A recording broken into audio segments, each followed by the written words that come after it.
Hi guys, it's Nick Monk here again with another critique. Today's image has been provided by Ben Short. Ben is a friend of mine. He was a year above me in primary school and high school. Ben is a terrific photographer who really enjoys landscape in particular, shoots other genres as well. And you can see more of his work on Flickr, just search for Ben Short. Okay, this image is from Myrtle Forest Falls, which is in near Collinsvale, out the back of Hobart. It's a lovely little area, and this is the upper of two falls. Ben tells me that he shot this using a Canon 60D with a Sigma 10-20 lens set at 10mm, which on a crop factor Canon would be equivalent to 16mm on a 35mm full frame. He also tells me he shot this at ISO 100 with 1.6 second exposure at f13 and used a circular polarizer. If you're not sure about circular polarizers, they're great for shooting rainforests and waterfall scenes, as they help to cut glare and reflections off rocks and probably this log here, and really just reduces it down. Otherwise you'd end up with some much brighter spots on these rocks in particular, and it also cuts the glare out of the water. Probably not so evident here, but if you had some calmer sections between the waterfalls, you would see a reduction in glare, and usually it's more visually pleasing to have that. Circular polarizers also cut reflections off foliage and help to, they sort of enhance the greens in forest shots in particular. So it's a worthwhile investment to get a good quality one if you're shooting waterfalls and creeks and forests and that sort of thing. I certainly use mine every time I go to somewhere like this. Okay, we'll talk about the composition to start with, and this is a wide angle shot and has a really bold foreground. I'm really enjoying the bold foreground here. It's something I tend to shoot when I do it, and Ben's done a great job here. We have this large log here that just sort of leads us in this direction beautifully, but we also have this water here that comes down from this rock here, and together the two elements of the log and this rock through to this water are almost creating an X, which really leads us to a very strong foreground and leads the eye beautifully up to the main subject being the falls. It's very pleasing. Ben did point out a couple of things to me. He's seen a previous critique I did, and he knew straight away that I would be questioning several things in the ferns here. Now, we've got this fern here, and we've got this fern up here, which are both not sharp. Now, they're from obviously movement of the fern during the exposure, but I note that there's no movement in the ferns up here, and maybe a little bit here, but certainly not much. Just a tad there. Ben did say, and it's quite obvious here, that this movement's been created by the wind that waterfalls tend to make. If you go to any waterfall that's a reasonable size, they tend to create their own wind, which is of course problematic for us landscape shooters, and we end up with ferns that look like this. Ben also anticipated what I was going to say by telling me that the ferns were out of reach and he couldn't push them to the side, like I've suggested in the previous video, to keep them out of the exposure. And I accept that, particularly with this one. I don't think there's much you could do about keeping that particular frond out of this exact composition. It may well be that you can set your shot on a timer, or with a remote cord, and that you move off to the side after you've set it going, and try your best to maybe push something like this back out of the way. I certainly would have tried if I wanted to keep this composition, because it really is distracting, particularly this one, from the whole picture. And I've talked about this really bold X that we have here in the middle, that leads us up to the waterfall, but I'm always finding myself then sharply going across, and maybe even first picking out this fern here. So I think if Ben was to shoot this again, maybe try and make some sort of effort, even look, it seems silly, but even rigging a piece of string up to the fern and then pulling it back from there. It takes a bit of planning and whatnot, but I really do like this composition. I think it would be a worthwhile thing to do. The other solution that some people come up with moving ferns is to shoot at a much shorter shutter speed. Obviously we're not going to get the effect in the water, but I have seen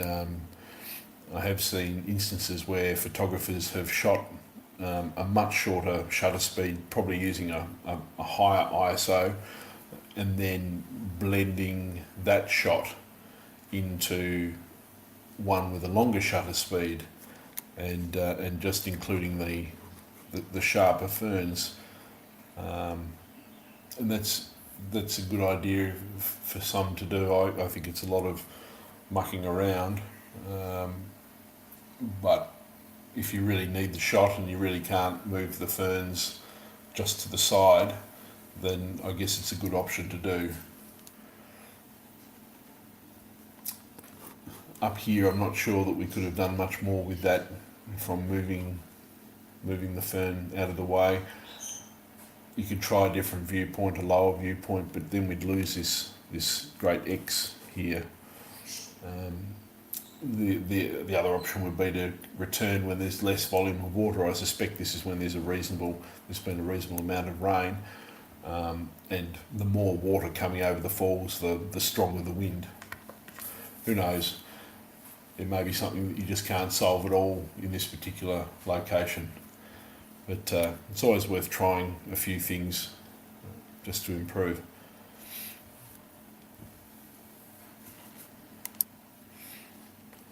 Technically, the photo is beautifully sharp. Some really nice detail in here. Ben's done a great job of getting everything in focus.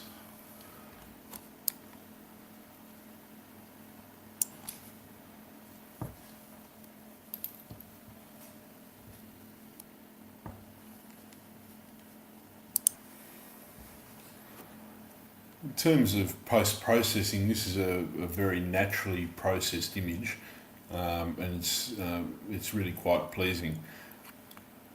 One thing I have noticed about it is it's quite warm in white balance. Now, we have a really white water through here, and it appears to me this is probably fairly close to the correct white balance, probably a shade white balance that may have been used, and it's probably just a bit warm for my personal taste. I wouldn't expect everyone to agree with me, but I would like to see it just a little more cooler in tone, a little less sort of browny orange tones, and more towards the blue greens. Now, one thing we don't want to do is introduce a colour cast or too much of a colour cast into the white water, but just a simple solution for this here. It may be better to, on the raw image, to adjust the white balance there, but for this we obviously have a JPEG in Photoshop, and I would select a colour balance layer here, and we're going for the mid-tones here. You do have the selection of shadows and highlights as well. The mid-tones will affect some of the highlights and some of the shadows. It's just an all-encompassing sort of thing. But I'd just move the slider a little to, not too far, but a little towards the blue, and maybe a little bit towards the green perhaps. Like that. And that just makes the green a little more natural in the greens, and the rocks more their, probably more their natural colour. If we just turn that on and off, so it's the layer's on at the moment, and we'll go back to the original.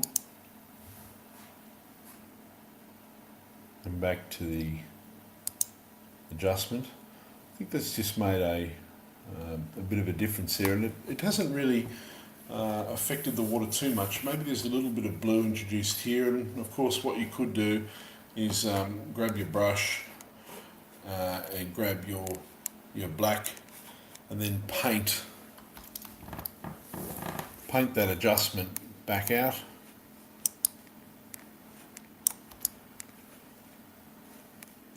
Just like so. I'm not going to spend a lot of time doing it. Just bring that warmth or more neutral white back in perhaps. There we go. Spend a bit more time if I was trying to perfect the image, but that should do. And you can see the mask here with the blacks where that's come in. So we'll just, that's off. That's on. Now the other thing I've noticed is the water's maybe just a tad too hot in the highlights. Let's have a look at the histogram. Okay, so we're very close to the edge here. We've got the tiniest touch of the edge here. You can see the tones are well spread out, and it shows a really lovely contrast in the image. I just think it's just a tad hot here. And what I'd like to do is maybe just reduce those highlights, but increase or also reduce the darker tones as well, just to give a little bit more contrast into those nice patterns that have been created by the rocks and the water, just to maybe bring that texture out just a little more. And so we'll just do it the simple way again with a curves layer. I know I've done this before. I keep getting waterfall shots to show you, but I'll just bring it down like that. Now we're not going to apply this to the whole image, so I might just bring that down for particularly the rocks behind here. I'll just bring that down just the slightest touch, just a little bit, like that. Using Control I to inverse that, and then I'll change my brush with the X to white, and I'll just paint that in to the water. And you can see it's just bringing down that hot highlight, just darkening those rocks behind as well. Maybe not that one, who knows.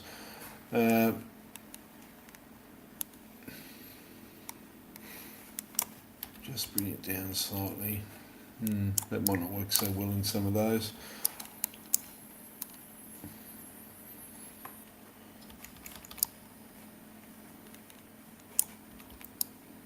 This introduces a little bit of texture in there as well.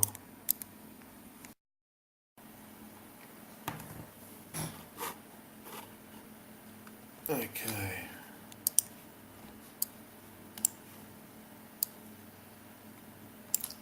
Okay, so reduce that down a bit. Is it too much? Does the water look a bit dull? Yeah, to be honest, now it looks just a slightly bit dull. So maybe I'd paint that back in. Paint the white bits back in. I think the dark bits look excellent. And so maybe just switch to black.